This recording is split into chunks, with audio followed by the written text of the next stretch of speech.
Okay, this is how to tank Blackrock Spire on a leveling protection warrior. Now what you're gonna want to do is, as soon as you get into the instance, instead of going to the left like we did to go to the lower portion, you're gonna head to the right and go up the stairs and through the doorway up there.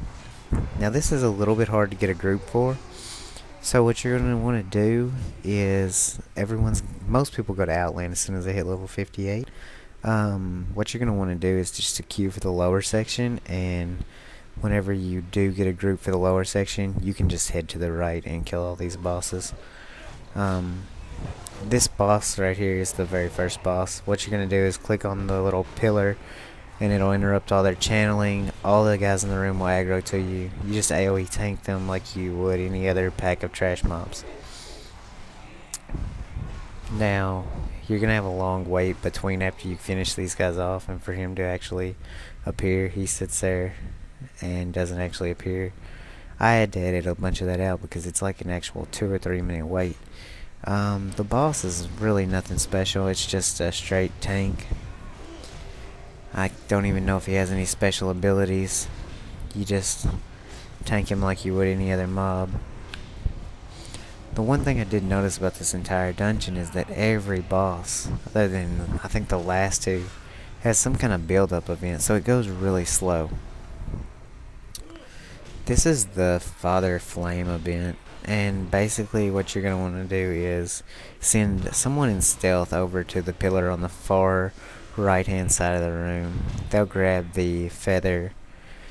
Once they do that, then it'll start spawning these guys, and you'll have to face quite a few waves of these just normal dragon guys. But I'm going to cut all those out, as you'll see here in a second. Here's another wave.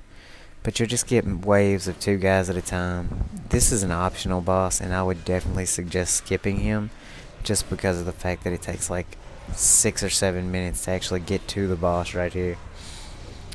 Now, I edited out most of that so that we can just get to the boss. He doesn't really do anything special. He's just a bigger dragonkin. He doesn't really hit that hard. Nothing really to note other than that the eggs in this room will infinitely spawn, so even after you crack them while you're fighting the boss, you're going to have some crack whenever they reappear. So what you're going to want to do is just pick up those adds as they come. And really, it's just another AoE tank. This is Rend Blackhand. He's the 3rd boss. Again, you're going to have a build-up event. When you jump down into this arena type area, you're going to have waves of these chromatic dragons come out. You're just going to tank them like AoE trash like you would any other thing. And again, it's just you sit and wait for the waves to keep coming out. I edited most of that out so that we could just get to the boss. You're going to want your DPS to just blow the dragon up first so that Rend will actually jump off the back of the dragon. They go down very easy. As you can see, the dragon was already dead, and now we move on to Rend, and he'll go down just as fast as the dragon did.